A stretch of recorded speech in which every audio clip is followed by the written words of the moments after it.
क्या आप भी म्यूचुअल फंड के अंदर इन्वेस्ट करना चाहते हो बट आपको सही अप्रोच ही नहीं पता, क्योंकि म्यूचुअल फंड के अंदर 99% लोग अब या तो न्यूट्रल बैठे हैं या किसी रैट रेट डिसीजन के अंदर गलत म्यूचुअल फंड को सिलेक्ट कर लिया या किसी इन्फ्लुएंसर के कहने पे उस म्यूचुअल फंड को सिलेक्ट कर लिया बट उनको उस पोटेंशियल के जितना रिटर्न नहीं मिल रहा। सो हे एवरीवन, मेरा नाम सौरभ है। स्वागत करता हूँ आप सभी का मेरे फाइनेंस अल्टीमेट क्यूरियोसिटी चैनल के अंदर। अभी तक किसी ने लाइक शेयर सब्सक्राइब नहीं करा, फटाफट जाके करके आ जाओ एंड ये वीडियो अपने फ्रेंड्स को भी जरूर भेजना। मैं इस वीडियो के अंदर आपके साथ डिस्कस करूंगा how to select best mutual fund with live example, जिससे आपको समझ में आएगा कि आपको एक म्यूचुअल फंड सेलेक्ट करने के लिए कौन कौन से पैरामीटर्स को देखना पड़ता है, जिससे आपको एक स्मार्ट एंड बेसिक अंडरस्टैंडिंग मिलेगी कि एक म्यूचुअल फंड को सेलेक्ट करने में हमको कौन सी अप्रोच को फॉलो करना चाहिए। सो गाइज, अब मैं आपके साथ बात करता हूँ एक म्यूचुअल फंड को आइडेंटिफाई करने के लिए कौन कौन से पैरामीटर्स आपको आइडेंटिफाई करने चाहिए। उससे पहले मैं आपके साथ बताऊं, मेरा म्यूचुअल फंड को आइडेंटिफाई करने का गोल है, मैं लॉन्ग टर्म के अंदर यहाँ पे इन्वेस्ट करना चाहता हूँ, जिसके लिए मैंने एक रैंडम म्यूचुअल फंड सेलेक्ट करा है जो है निपुण इंडिया लार्ज कैप फंड। इसके बेसिस पर मैं आपको एनालाइज करके बताऊंगा कि मेरे को कौन कौन से पैरामीटर्स देखने पड़ते हैं कि एक म्यूचुअल फंड को आइडेंटिफाई करने के लिए। सबसे पहले मैं आपके साथ बात करता हूँ, मेरे को सबसे स्टेप 1 के अंदर आपको अपने गोल्स को आइडेंटिफाई करना पड़ेगा। व्हाट दैट मीन, इसका मतलब ये है कि आपको किस टाइम पीरियड के अंदर आपको इन्वेस्टमेंट करनी है, लाइक कि शॉर्ट टर्म इन्वेस्टमेंट करनी है, मीडियम इन्वेस्टमेंट करनी है या लॉन्ग टर्म इन्वेस्टमेंट करनी है। अगर आप शॉर्ट टर्म इन्वेस्टमेंट करना चाहते हो तो आपके लिए कौन कौन से फंड्स बेस्ट रहते हैं। लिक्विड फंड्स और डेट फंड्स आपके लिए काफ़ी ज़्यादा बेस्ट रहते हैं। अगर आप मीडियम टर्म इन्वेस्टमेंट करना चाहते हो जो अप्रॉक्सीमेटली 2 से 3 ईयर्स 5 ईयर्स की रहती है, इसके अंदर आप इन्वेस्टमेंट कर सकते हो हाइब्रिड फंड्स के अंदर। अगर आप चाहते हो लॉन्ग टर्म के अंदर जो मोर देन 5 ईयर से ज़्यादा की होती है, उसको बोला जाता है लॉन्ग टर्म इन्वेस्टमेंट। इसके अंदर आप इक्विटी के अंदर इन्वेस्ट करते हो जो लॉन्ग रन के अंदर काफ़ी मेजर प्रॉफिट बना के आपको देती हैं। पैसा ही पैसा होगा। और आप चाहते हो कि आपको सेफ रहना है, सेफ इन्वेस्टमेंट के लिए आप यहाँ पे सेलेक्ट कर सकते हो large cap fund, mid cap fund and small cap funds. अब आपको large cap, mid cap, small cap पता होगा, उम्मीद करता हूँ पता है तो जल्दी से कमेंट में बता देना।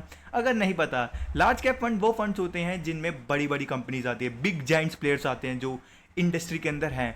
मिड कैप फंड के अंदर उससे छोटी मीडियम लेवल पे जो कंपनीज अपने ऑपरेट कर रही हैं उनको बोला जाता है। स्मॉल कैप फंड्स वो फंड्स कंपनीज होती हैं जो काफ़ी अभी स्टार्टअप कंपनीज से थोड़ी ग्रो हो चुकी हैं, उनको बोला जाता है स्मॉल कैप कंपनीज। बात करता हूँ आपके साथ कौन कौन से की पैरामीटर्स मैं आइडेंटिफाई करता हूँ। नंबर 1 के अंदर मैं कैटेगरी देखता हूँ कि कौन से म्यूचुअल फंड किस कैटेगरी का है।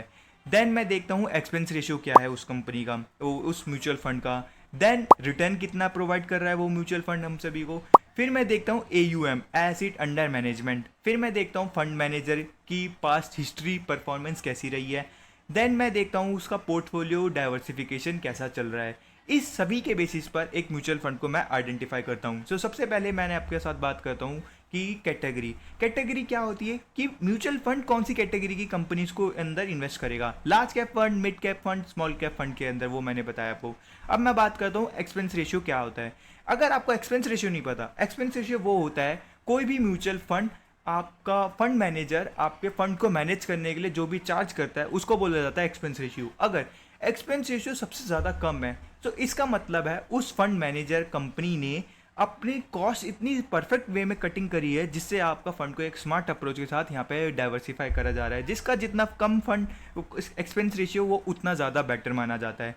देन मैं आपके साथ बात करता हूँ CAGR, compound annual growth rate. एक म्यूचुअल फंड ने on an average per year कितना हम सभी को रिटर्न निकाल के दिया है। अगर मैं इस फंड के बारे में बात करूँ तो इस फंड ने ऑन एन एवरेज हम सभी को यहाँ पर 1.91% का यहाँ पे ऑन एन एवरेज रिटर्न निकाल के दिया है। बट अगर आप इसको शॉर्ट टर्म के अंदर देखो तो ये काफ़ी ज़्यादा बेकार माना जाता है। बट अगर आप इसको लॉन्ग रन के अंदर देखो कि ये इसने पिछले 2 साल के अंदर कितना दिया, पिछले 3 साल के अंदर कितना दिया, या पिछले 5 साल के अंदर कितना दिया, अगर मैं आपको बताऊं तो इसने पिछले 5 साल के अंदर 26% का हम सभी को रिटर्न बना के दिया, जो कि काफ़ी ज़्यादा अच्छा माना जाता है। क्योंकि यहाँ पर आपको एनालाइज करने के लिए बेंचमार्क भी देखना पड़ता है। बेंचमार्क क्या होता है, किसी भी कंट्री के इंडेक्स ने कितना रिटर्न बना के दिया, उससे ज़्यादा इसने बना के दिया, तो वो हम सभी को होता है बेंचमार्क। अगर मैं आपके साथ बात करूं कि निफ्टी 50 ने कितना परसेंट का रिटर्न हमें ऑन एन एवरेज बना के दिया पिछले 5 साल के अंदर, अगर मैं आपको बात करूं तो पिछले 5 साल के अंदर निफ्टी 50 ने 17% का रिटर्न बना के दिया। बट इस फंड ने हम सभी को उससे ज़्यादा एक्सपेक्टेड दिया 26% का रिटर्न, जो कि काफ़ी ज़्यादा गुड माना जाता है। देन मैं आपके साथ बात करूँ यहाँ पे एग्जिट लोड क्या होता है। एग्जिट लोड वो होता है जो आपसे चार्ज करा जाता है अगर आप एक सर्टेन पीरियड से पहले अपने फंड को विड्रॉ कर लेते हो। ये अलग अलग हो सकता है अलग अलग फंड कैटेगरी के अंदर। अगर आप लार्ज कैप फंड के अंदर हो, 1 साल से 2 साल से ज़्यादा के लिए आप उससे पहले विड्रॉ करते हो, सो उस पर आपका चार्ज होता है एग्जिट लोड। देन अब मैं आपके साथ बात करूं तो अब मैं कौन से पैरामीटर देखूंगा। फंड मैनेजर, अगर मैं इस फंड मैनेजर के बारे में बात करूं तो इसका फंड मैनेजर है, मैंने यहाँ पे वेबसाइट खोल रखी है valueresearchonline.com। यहाँ पे मैं आपको जाके इसके बारे में बता रहा हूँ। तो अगर इसके बारे में फंड मैनेजर के बारे में बात करूँ तो इस फंड मैनेजर की आपको एजुकेशन क्वालिफिकेशन देख सकते हो, यहाँ से एक्सपीरियंस को देख सकते हो कि इस फंड मैनेजर ने यहाँ पे किस किस कंपनी के अंदर काम कर रखा है। अगर मैं आपके साथ बात करूँ तो इस फंड मैनेजर ने 2013 से इस फंड को मैनेज कर रहा है। सो 2013 से इस फंड मैनेजर ने काफ़ी अच्छे अप्रोच के साथ हम सभी को यहाँ पे रिटर्न बना के दिए। अब मैं आपके साथ बात करूं कि एक फंड मैनेजर, एक फंड के अंदर क्या होना चाहिए, एएमयू कितना है। एएमयू क्या होता है, एसेट अंडर मैनेजमेंट की वो फंड मैनेजर कितना फंड को मैनेज कर रहा है। ये इस फंड के बारे में बात करूँ तो ये 43,828 करोड़ रुपीस का फंड मैनेज कर रहा है, जो कि काफ़ी ज़्यादा हम सभी के लिए अच्छा माना जाता है, जिससे आप लोग एक स्मार्ट अप्रोच के साथ इसको एनालाइज कर सकते हो। अब आपके साथ और ऑल ओवर के बारे में बात करूँ तो ऑल ओवर के अंदर अगर आप किसी भी फंड को एनालाइज कर रहे हो तो आप सभी को इन सभी पैरामीटर्स के बारे में बात करनी देखना चाहिए, जिससे आप एनालाइज कर पाओ। अब मैं बात करता हूँ आपके साथ कि आपको कौन कौन सी वेबसाइट्स को देखना चाहिए इन सबको एनालाइज करने के लिए। यहाँ पर मेरे पास 2 वेबसाइट्स हैं यहाँ पर मेरे पास।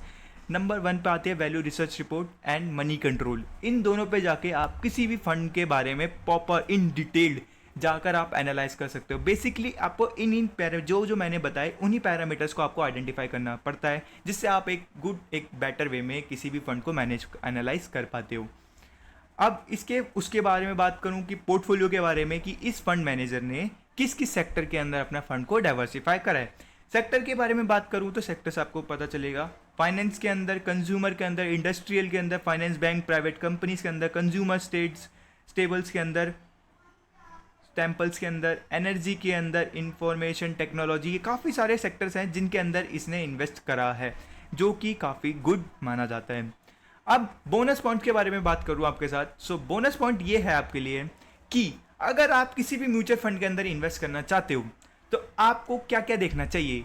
किसी रैट रेट डिसीजन के अंदर किसी भी म्यूचुअल फंड को सिलेक्ट नहीं करना चाहिए, ना किसी इन्फ्लुएंसर के कहने पे किसी भी म्यूचुअल फंड को सिलेक्ट करना चाहिए, और ना ही किसी के गोल्स के बिना, मतलब अपने गोल्स के बिना या किसी और के गोल के साथ अपने म्यूचुअल फंड को स्टार्ट नहीं करना चाहिए, जिससे आप काफ़ी कन्फ्यूजन के अंदर अपने फंड को लूज़ कर सकते हो।